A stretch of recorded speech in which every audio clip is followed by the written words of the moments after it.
sou Vitória Grabois, atualmente sou a presidente do Grupo Tortura Nunca Mais do Rio de Janeiro, sou filha de desaparecido político Maurício Grabois, também tenho um irmão desaparecido, André Grabois, e meu primeiro marido, Gilberto Olímpio, todos desapareceram na guerrilha do Araguaia. É muito gratificante para nós, as mulheres do Grupo Tortura Nunca Mais, né? Porque vem mostrar o nosso trabalho, né? O trabalho de uma entidade que vem do movimento social, fundada há quase 28 anos, que permanece na atualidade, né? É muito raro no Brasil você ver uma entidade do movimento social que dura 28 anos. Então, isso vem mostrar a justeza e a coerência do trabalho das militantes do grupo, das militantes e dos militantes em geral, né, do Grupo Tortura Nunca Mais. E aqui, em especial, as mulheres, claro que a maioria que sempre lutou pelo resgate dessa história, né, para saber as circunstâncias das mortes, o paradeiro dos desaparecidos políticos, sempre foram as mulheres, né? Porque essa luta começou com as mães, das mães passaram para as esposas, as irmãs, e é uma luta, claro, é uma luta eminentemente feminina.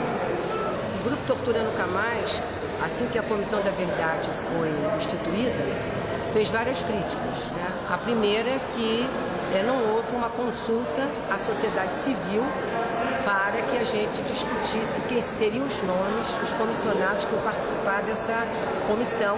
Eles foram todos escolhidos pela Presidente da República. Depois, o período de abrangência que a comissão terá que investigar é um período muito longo, que vai de 1946 a 1988, tirando o foco do regime ditatorial que imperou no Brasil de 1964 a 85. Né? E a outra coisa também, que no início as reuniões da comissão eram reuniões fechadas e isso levava ao sigilo. E nós brigamos muito para que a comissão tivesse audiências abertas, que essas audiências fossem transmitidas a nível nacional para todo o Brasil. Então, nesse momento, eu acho que foi uma grande conquista. Na semana retrasada, o depoimento do coronel reformado Brilhante Ustra, que perante as câmeras de televisão do Brasil inteiro pôde mostrar quem ele era. Torturador do qual ele foi. Então, acho que esse momento aí, a gente até tem que parabenizar, né, os comissionados por terem já aberto essas sessões. Eu acho que as sessões têm que ser abertas e toda a documentação que a Comissão da Verdade apresentar também tem que ser mostrado, o que eles já fizeram. Então, eu acho que a nossa persistência de ficarmos lutando para que não tivesse sigilo, valeu. Bom, a gente acha que é o seguinte, existem familiares que lutam, outros não. Nós não podemos exigir das pessoas o mesmo nível de comprometimento, porque o desaparecimento de alguém é algo muito doloroso, é muito doloroso na vida de qualquer um. Então tem pessoas que não lutam, não porque elas querem, é porque elas não têm condições emocionais para lutar.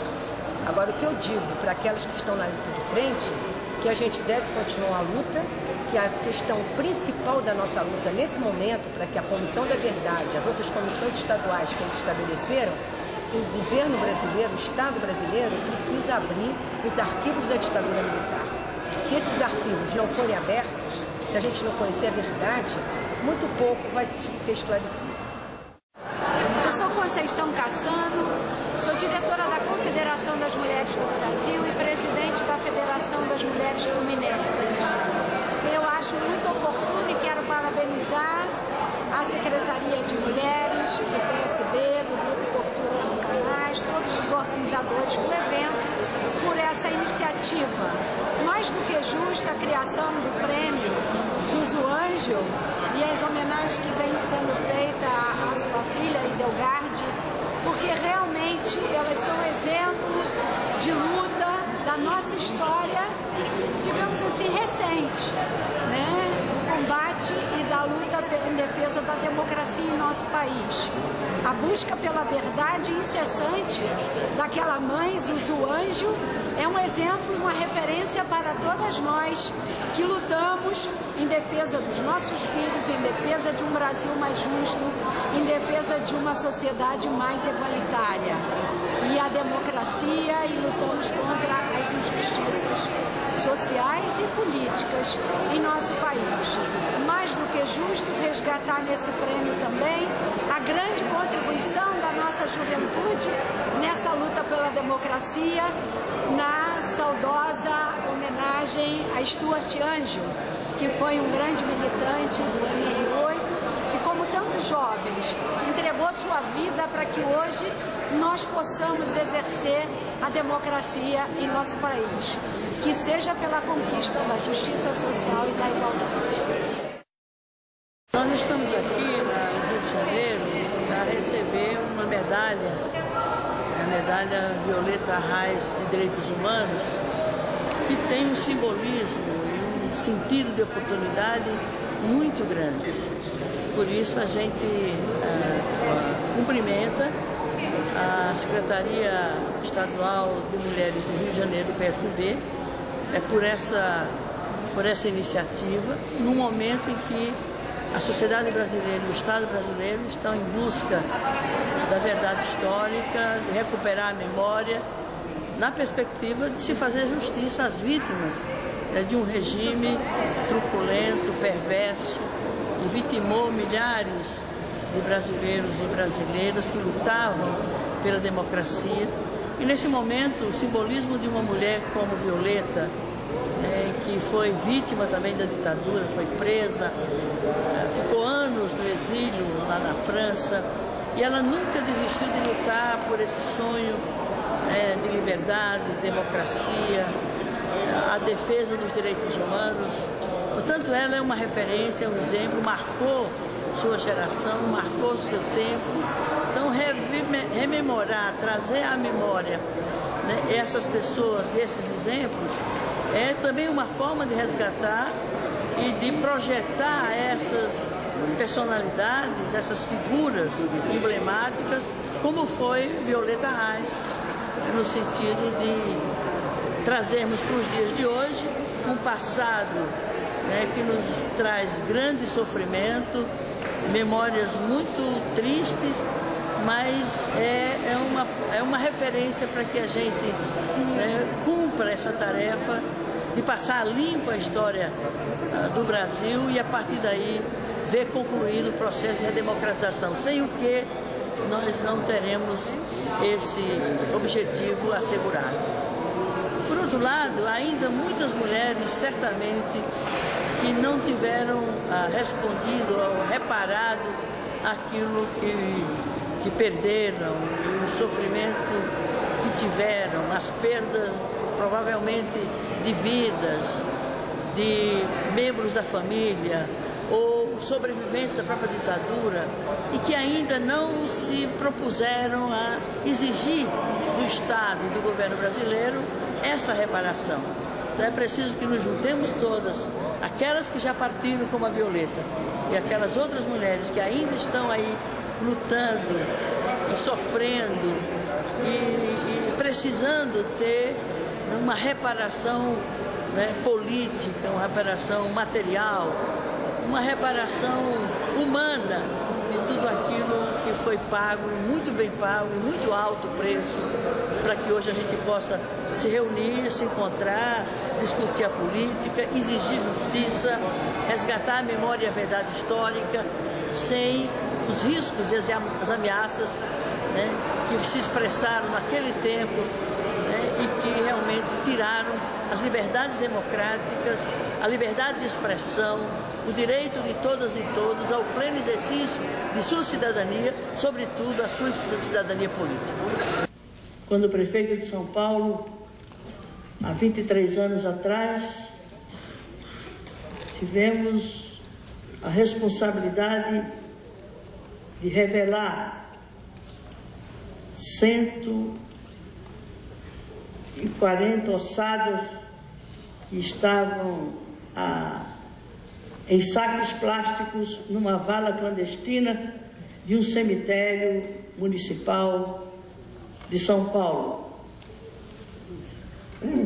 Naquela vala, depois de pesquisas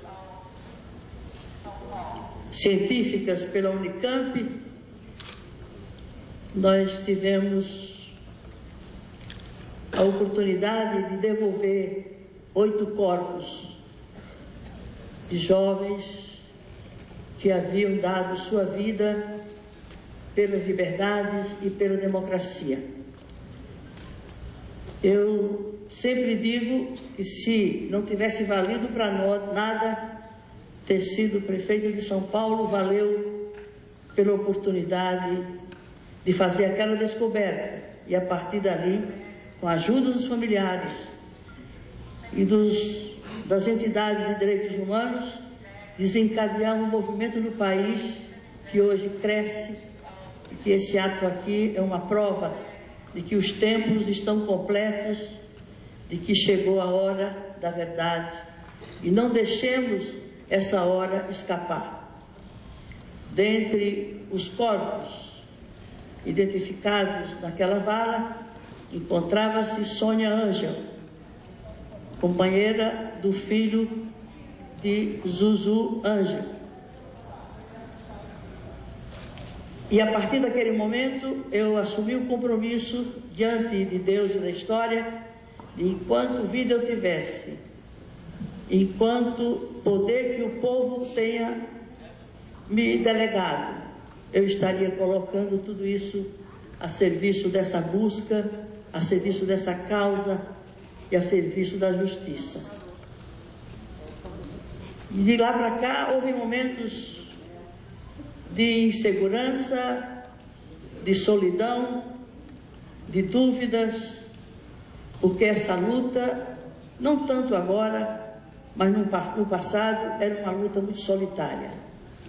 Hoje, vendo esse ato aqui, que muito me emociona, e pelas mãos do meu partido, através das companheiras da Secretaria Estadual do PSB do Rio de Janeiro, eu tenho a consciência de que os tempos estão dados, de que o momento está completo, que é o momento de se revelar toda a verdade sobre os crimes da ditadura militar. E não basta ficar apenas no objetivo previsto na lei que criou a Comissão Nacional da Verdade,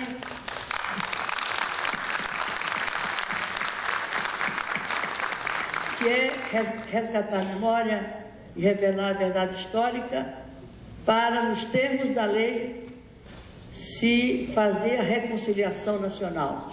Isso é muito pouco.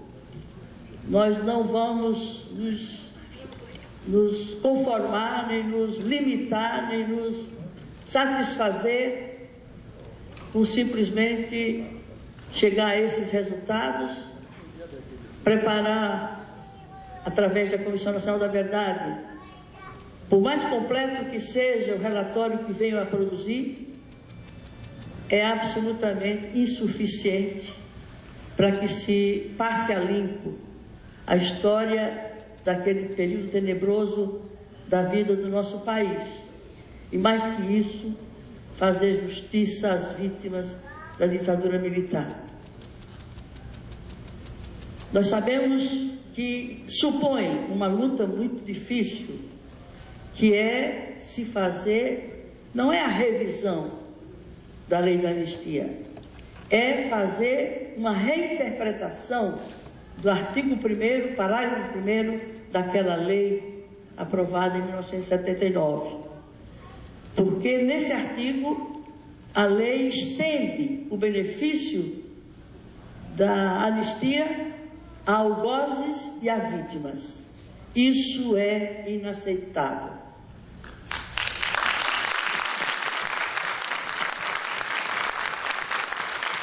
Precisamos de força política, de pressão política, de vontade política da nação brasileira para pressionar o Congresso Nacional, o mesmo Congresso Nacional como instituição do Estado,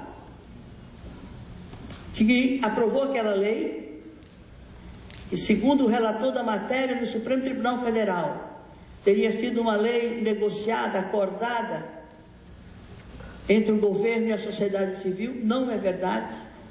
Foi uma lei. E se que acordo foi aquele? Entre os militares que ainda tinham o controle do país pelas armas, de outro lado, tinha a sociedade civil que dava os primeiros passos na luta pela redemocratização do país.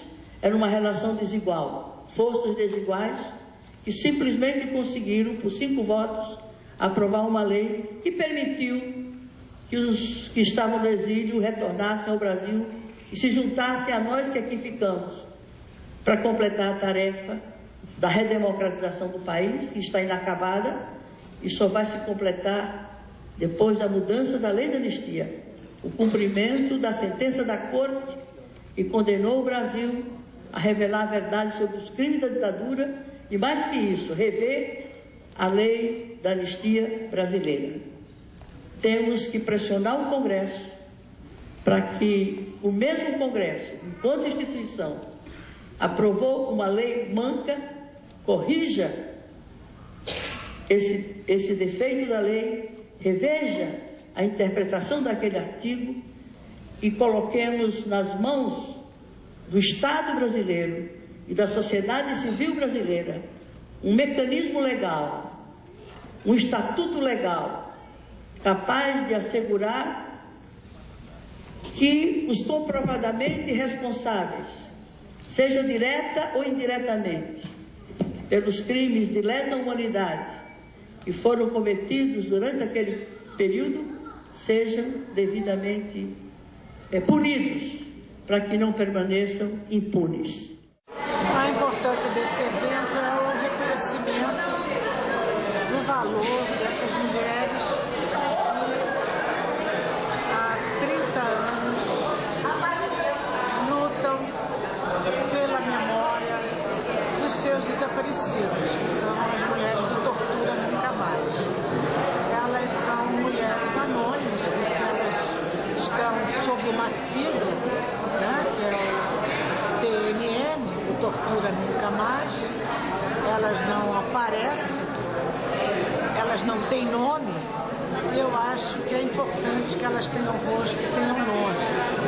Elas merecem esse reconhecimento, elas merecem esse prêmio. E elas também devem servir como referência e exemplo a ser seguido. É importante que o Brasil tome consciência do valor, do brilho, da importância de mulheres com esse perfil, com essa resistência, com essa sensibilidade, como as mulheres do Tortura Nunca Mais. Nós gostaríamos de chamar também ao palco as pessoas que vão representar as mulheres do Tortura Nunca Mais.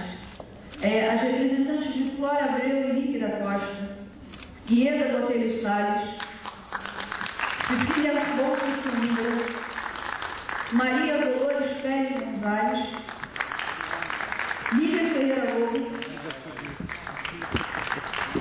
Maria Alice de Lima Braz, Elza Joana dos Santos, Lúcia Vieira Caldas, Célia Frazão Soares Linhares, Gilda Xavier Pereira, Elizabeth Silveira Silva, Carmen Lúcia Lafrente Silveira, Jane Quintanilha Nobre de Melo. Queria inicialmente dizer que esta preocupação, que este ato não é gratuito na história do PSDB. Queria dizer a vocês que a luta pela anistia, a luta contra a tortura, a luta pela revisão da autoanistia, isto não é estranho. Nós nos reorganizamos em 1985. E em 1986 tivemos o direito de levar ao ar o primeiro programa de televisão dos partidos políticos. Naquela época, o programa tinha 1 hora. Quase metade do programa nós dedicamos à denúncia da tortura. Naquela época, isto era o tabu.